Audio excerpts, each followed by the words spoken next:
जय हिंद, वंदे मातरम। प्यारे साथियों, आ चुके हैं एक और ज़बरदस्त नई वीडियो के साथ। ये है राजस्थान में केवीएस स्कूल संविदा भर्ती 2025। जी हाँ, केंद्रीय विद्यालय में संविदा के ऊपर भर्ती निकली है। पूरी की पूरी जानकारी को समझेंगे। इसमें एनटीटी कोर्स आपने कर रखा है तो भी आवेदन कर सकते हैं। ईसीसीई बाल वाटिका वाले भी इसमें आवेदन कर सकते हैं। पीजीटी, टीजीटी, टीआरटी प्राथमिक टीचर वो भी इसमें आवेदन कर सकते हैं। योगा वाले भी कर सकते हैं। और जो भी हैं तुम्हारे पास भाई, और भी जैसे नर्सिंग आपने कर रखी है, जीएनएम है या बीएससी नर्सिंग है तो भी आप आवेदन कर सकते हैं। और स्पेशल एजुकेशन वाले भी इसमें आवेदन कर सकते हैं और योगा वाले भी कर सकते हैं। पूरी की पूरी जानकारी को समझेंगे। ऑफिशियल नोटिफिकेशन जारी, फॉर्म शुरू हो चुके हैं। फॉर्म की लास्ट डेट क्या है? बिना परीक्षा सीधी भर्ती होगी। महिला पुरुष आवेदन कर सकते हैं। पूरी की पूरी जानकारी को अच्छे से समझेंगे। फॉर्म भी आपको बिल्कुल फ्री में उपलब्ध करवाया जाएगा, टेंशन ना लें, ठीक है जी। और पूरी जानकारी को अभी कवर कर लेते हैं, सारी की सारी इन्फॉर्मेशन को। किन किन के लिए है, किन किन के लिए नहीं है, ये भी सारी चीज़ें क्लियर हो जाएंगी। तो अभी तक आप नहीं जुड़े हैं चैनल से तो विश्वास के साथ आप यूट्यूब चैनल को सब्सक्राइब कर सकते हैं, क्योंकि यहाँ पे आपको सभी भर्तियों की जानकारी दी जाती है और अच्छी प्रकार से आपको समझाया जाता है। चलो शुरू करते हैं। मैं राजेश गुजर स्वागत करता हूँ आप सभी का एक और नई वीडियो में। आओ जी, फटाफट से हम इसके ऊपर बात कर लेते हैं और पूरी जानकारी को समझते हैं। राजस्थान केंद्रीय विद्यालय भर्ती 2025 केवीएस स्कूल संविदा की भर्ती, बिना परीक्षा भर्ती, बाल वाटिका, NTT, nurse, PGT, TGT, PRT, yoga वाले सभी के लिए है। फॉर्म शुरू हो चुके हैं। फॉर्म बिल्कुल फ्री में मिलेगा। अजमेर में ये भर्ती है साहब, ठीक है जी। अजमेर की जो स्कूल है उस स्कूल में भर्ती है और ये केवीएस स्कूल है, केंद्रीय विद्यालय, ठीक है जी। इसमें ये भर्ती है अजमेर में। पूरी की पूरी नोटिफिकेशन को देख लेते हैं और अच्छे प्रकार से आपको समझा देते हैं। ये रहा पूरा ऑफिशियल नोटिफिकेशन जो आप यहाँ पे देख सकते हैं। ये लो साहब, ये जो स्कूल है ये है केंद्रीय विद्यालय सियूराज बांदर सिंदरी। और ये कहाँ पे है जी? ये अजमेर में है। ये कहाँ पे है साहब? अजमेर में है जी। तो अब अजमेर जिले के जो ऑल कैंडिडेट हैं वो तो फॉर्म लगा सकते हैं, यानी कि अजमेर जिले के जो भी कैंडिडेट हैं वो सब फॉर्म भर सकते हैं। और सब और कोई भी भर सकता है क्या? और कोई भी भर सकता है, लेकिन प्रथम प्राथमिकता अजमेर वालों को ही दी जाएगी, क्योंकि ये जो केवीएस स्कूल हैं ये हर जिले में भर्ती निकालती हैं। समझ रहे हो? हर जिले में भर्ती आती है। जैसे पिछली बार आई थी हर जिले में, जयपुर की, अलवर की, चूरू की, दौसा की, झुंझुनू की, अजमेर की, हर जगह अलग अलग भर्ती आती है। तो अजमेर की अब ये भर्ती आई है तो अजमेर जिले के जो भी महिला पुरुष हैं वो इसमें आवेदन कर सकते हैं, ठीक है साहब। बिल्कुल बाहर के जिले का कोई भरेगा तो उसको प्रथम प्राथमिकता नहीं मिलती है भाई, समझ रहे हो ना? बिल्कुल साहब। तो अजमेर वाले जो भी कैंडिडेट हैं वो फॉर्म लगा सकते हैं। और ये साक्षात्कार विज्ञप्ति है, वॉक इन इंटरव्यू, यानी कि परीक्षा कौन वैसा साहब, सीधो इंटरव्यू लेंगे और इंटरव्यू के माध्यम से ही चयन कर देगा। डॉक्यूमेंट्स वेरिफिकेशन, इंटरव्यू और फिर आपकी मेरिट लिस्ट जारी, ठीक है साहब।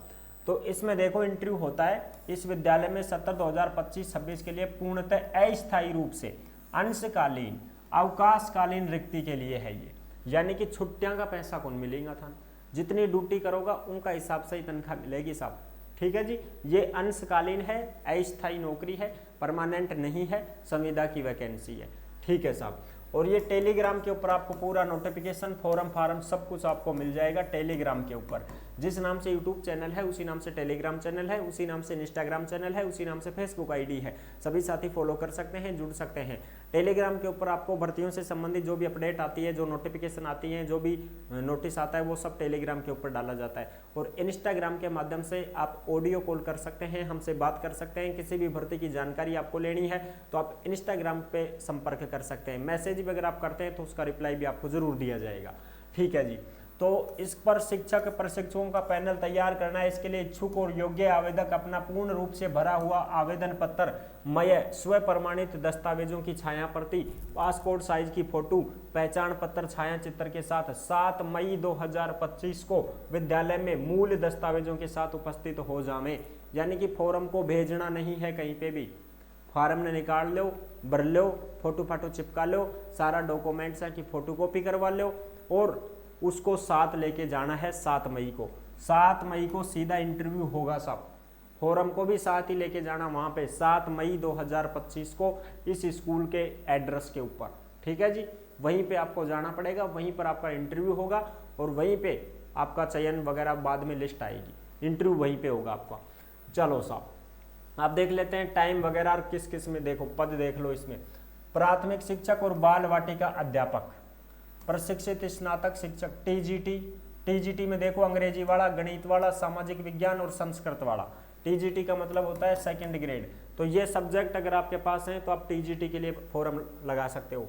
पीजीटी के लिए फर्स्ट ग्रेड के लिए गणित वाला, रसायन विज्ञान वाला, भौतिक विज्ञान, जीव विज्ञान, कंप्यूटर विज्ञान, हिंदी और अंग्रेजी, ये जो सब्जेक्ट वाले हैं ये फॉर्म लगा सकते हैं। स्पोर्ट्स कोच वाले भर सकते हैं, आर्ट एवं क्राफ्ट वाले भर सकते हैं, संगीत वाले भर सकते हैं, कंप्यूटर अनुदेशक के भर सकते हैं, नर्स, नर्स में एक तो जीएनएम अगर आपके पास है तो आप फॉर्म लगा सकते हैं, बीएससी नर्सिंग आपने कर रखी है तो भर सकते हैं, योगा का कोर्स आपने कर रखा है तो आप भर सकते हैं, परामर्शदाता, स्पेशल एजुकेटर भी इसमें फॉर्म लगा सकते हैं साहब। ठीक है जी, बिल्कुल साहब। और जो बाल वाटिका है वो भी सब फॉर्म लगा सकते हैं इसमें, ये दे रखा ना बाल वाटिका। तो बाल वाटिका में एक तो एनटीटी वाले फॉर्म भर सकते हैं और एक जिसने ईसीसीई कर रखा है वो भी इसमें फॉर्म लगा सकते हैं। और ये कितनी दे रखी है, 7 मई, हिंदी में लिख दूं, 7 मई 2025 को आपको जाना पड़ेगा वहाँ पे। सुबह 10 बजे ही आप पहुँच जाएं, 11 बजे से दोपहर 1 बजे तक आपके डॉक्यूमेंट चेक होंगे और आपका फॉर्म जमा होगा साहब। और फिर 3 बजे से आपका इंटरव्यू शुरू हो जाएगा। ठीक है ना, तो ये फॉर्म जमा होगा आपका, फॉर्म जमा होगा स्कूल में। कहाँ पे होगा, स्कूल में होगा साहब। ये पूरी जानकारी देख लो आप, अच्छी प्रकार से मैं आपको समझा देता हूँ। इसमें फॉर्म जमा होगा आपका, 1 मिनट भाई, फॉर्म जमा होगा आपका स्कूल में ही। ठीक है जी, बिल्कुल साहब। चलो जी, ये चीज़ हो गई। और इसमें जैसे मान लो आपने टीजीटी और पीआरटी के लिए फॉर्म भरना है तो सीटेट क्वालिफाई होना चाहिए, इस बात का ध्यान रखें। टीजीटी तो है सेकंड ग्रेड और पीआरटी है थर्ड ग्रेड। इसमें अगर आप फॉर्म भरते हैं तो सीटेट जरूरी है। और जो बाल वाटिका है, जो बाल वाटिका है ना, बाल वाटिका, इसमें जरूरी नहीं है, इसमें जरूरी नहीं है। क्या जरूरी नहीं है साहब, सीटेट, सीटेट जरूरी नहीं है। इसमें तो केवल और केवल क्या होना चाहिए आपके पास, या तो आपके पास ईसीसीई हो या आपके पास एनटीटी हो, बस वही आपका मान्य हो जाएगा, उसी से आप फॉर्म लगा सकते। किसी भी पद में जरूरी नहीं है, सिर्फ इन 2 में ही है जरूरी, एक तो टीजीटी में और एक पीआरटी में, इनमें ही जरूरी है सीटेट। बाकी किसी में भी सीटेट नहीं चाहिए भाई, चाहे योगा हो और कोई सो भी है उनमें कौन सा आए। ठीक है साहब। चलो जी, अब आगे बात करते हैं इसमें योग्यता वगैरह वो सारी देखते हैं। पीजीटी के लिए देखो इंग्लिश वाला, हिंदी वाला, फिजिक्स, केमिस्ट्री, मैथमेटिक्स, बायोलॉजी, इसमें 2 साल का पीजी होना चाहिए आपके पास में, एमएससी हो चाहे एमए हो। ठीक है जी। और उसके साथ में बीएड होनी चाहिए, उसके साथ में क्या होनी चाहिए, बीएड। और पीजी में 50% होनी चाहिए, जो आपने पीजी कर रखी है उस पीजी में 50% होनी चाहिए और प्लस में बीएड भी होनी चाहिए, फिर आप इसमें आवेदन कर सकते हैं। ठीक है जी। तनख्वाह मिलेगी 27,500, छुट्टी काट के, छुट्टी उट्टियाँ का पैसा कौन मिलेगा। हाँ, तो ये पीजीटी का हो गया सब, बिल्कुल सब्जेक्ट के अनुसार देख सकते हैं। टीजीटी में क्या है, टीजीटी में इंग्लिश वाला, संस्कृत वाला, एसएस वाला, मैथमेटिक्स वाला, 4 साल का इंटीग्रेटेड कोर्स डिग्री है, 50% के साथ होना चाहिए, भर सकते हो। स्नातक अगर आपने कर रखी है तो 50% के साथ होना चाहिए और प्लस में बीएड भी होना चाहिए। ठीक है। और टीजीटी के लिए मैं आपको बता दूं सीटेट जरूरी है साहब, और तनख्वाह मिलेगी 26,250। और टीजीटी के लिए इसमें चाहिए सीटेट, ये देख लो बाकायदा सीटेट आपका पास होना चाहिए। ठीक है जी। अब प्राइमरी टीचर में देखो ये थर्ड ग्रेड के टीचर हैं साहब, इसमें 12वीं में 50% होनी चाहिए। जेबीटी अगर आपके पास है तो चलेगा, बीएलईडी यानी कि बीएसटीसी वगैरह आपके पास है तो आप फॉर्म लगा सकते हैं, लेकिन इसमें भी सीटेट जरूरी है, सीटेट क्वालिफाई होना चाहिए तो ही फॉर्म भरोगे। 21,250 तनख्वाह मिलेगी, 12वीं में 50%, बीएसटीसी भी जेबीटी वगैरह है तो आप इसमें आवेदन कर सकते हैं, 2 साल वाली। ठीक है जी। और ये देख सकते हो आगे पूरी जान। स्पेशल एजुकेटर हैं वो भी इसमें आवेदन कर सकते हैं, 12वीं पास और उसके बाद में स्पेशल बीएसटीसी आपने कर रखी है तो फॉर्म लगा सकते हो। 12वीं के बाद में 1 साल का स्पेशल डिप्लोमा एजुकेशन डीएससी वाला है तो भी फॉर्म लगा सकते हो। ठीक है साहब, ये इसमें चलेगा। अगर आपने स्पेशल बीएड कर रखी है तो भी आप इसमें आवेदन कर सकते हैं साहब। ठीक है। लेकिन ग्रेजुएशन में आपकी 50% होनी जरूरी है। डिप्लोमा वगैरह कोई सा भी ये कर रखा है आपने स्पेशल में तो भी फॉर्म भर सकते हो। काउंसलर वाले भी इसमें फॉर्म लगा सकते हैं। नर्स में देखो GNM वाली हैं, GNM मेल फीमेल दोनों होते हैं। और नर्सिंग BSc नर्सिंग में भी मेल फीमेल दोनों होते हैं। वो अगर आपने कर रखी है तो भी आप 750 रुपये पर डे के हिसाब से आपको तनख्वाह मिलेगी, ठीक है। फॉर्म लगा सकते हो।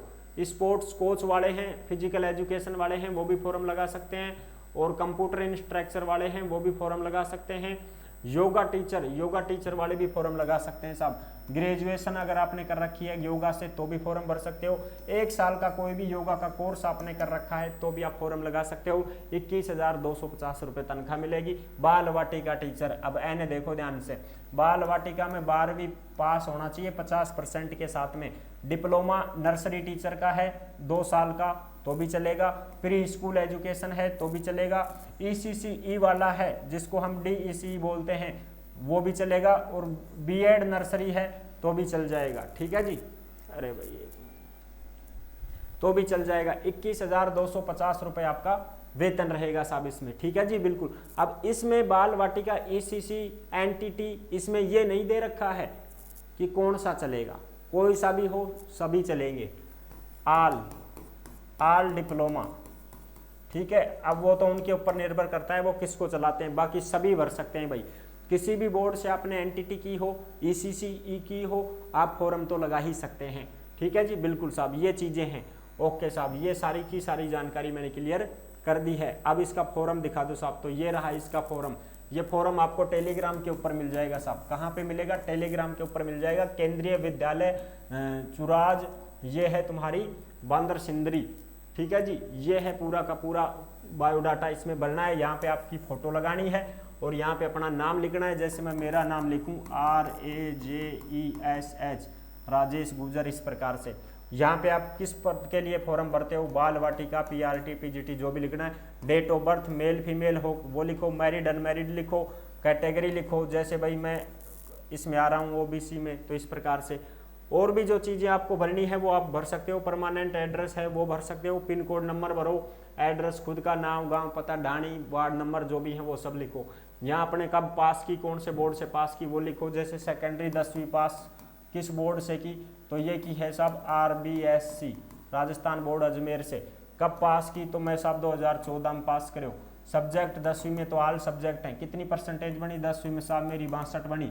ऐसे आप ये सभी के सभी भर सकते हैं, ठीक है जी। एक्सपीरियंस अगर आपको कोई टीचिंग का है, आपने कहीं प्राइवेट स्कूलों में काम किया है तो आप फॉर्म यहाँ पे एक्सपीरियंस के बारे में भर सकते हैं। कब से कब तक काम किया, कौन सी स्कूल में काम किया, किस पद पर काम किया, फर्स्ट सेकंड PGT TGT जो भी है, ठीक है। लेकिन इसका अनुभव प्रमाण पत्र भी आपको बनवाना पड़ेगा अगर आप ये भरते हैं तो। भाई अगर ये भरते हैं तो अनुभव प्रमाण पत्र तो बनवाना ही पड़ेगा। जिस स्कूल में काम किया उस स्कूल में अनुभव प्रमाण पत्र बनवा के लाना पड़ेगा आपको। अगर काम नहीं किया तो खाली छोड़ दो, ठीक है बिल्कुल साहब। ओके साहब। और भी कोई एक्टिविटीज आप इसमें भरना चाहो, किसी खेल खिलाड़ी के बारे में आपकी कोई रुचि हो तो आप यहाँ पे भर सकते हो। और फिर यहाँ पे आपको अपना सिग्नेचर वगैरह करना है और यहाँ पे आपका फुल नाम करना है। जैसे फुल नाम क्या है साहब, राजेश गुजर, ऐसे आपका फुल नाम वगैरह सिग्नेचर वगैरह करना है, ठीक है साहब बिल्कुल। और फिर इसको खाली छोड़ना, ये ऑफिस के लिए है। ये किसके लिए? ऑफिस के लिए। और इसमें ये बताया गया है कि मैं जो भी फोटोकॉपी लगाई है, जो भी डॉक्यूमेंट लगाए वो सब सही है। आई होप आप अच्छी प्रकार से समझ गए होंगे। सारी जानकारी मैंने क्लियर कर दी है। इस फॉर्म को भर करके साथ लेके जाना है, इस फॉर्म को साथ लेकर के जाना है, ठीक है ना। कहीं पर डाक द्वारा नहीं भेजना है, खुद को साथ ही लेके जाना है। इस फॉर्म को स्कूल में ही जमा होगा ये। आई होप आप अच्छी प्रकार से समझ गए होंगे। सारी जानकारी मैंने क्लियर कर दी है। और भी अन्य जिलों का नोटिफिकेशन आएगा तो जरूर आपके साथ में हम साझा करेंगे और आपको सारी चीज़ें क्लियर कर देंगे। फिर मिलते हैं नेक्स्ट वीडियो में। तब तक के लिए सभी प्यारे साथियों को जय हिंद, जय भारत।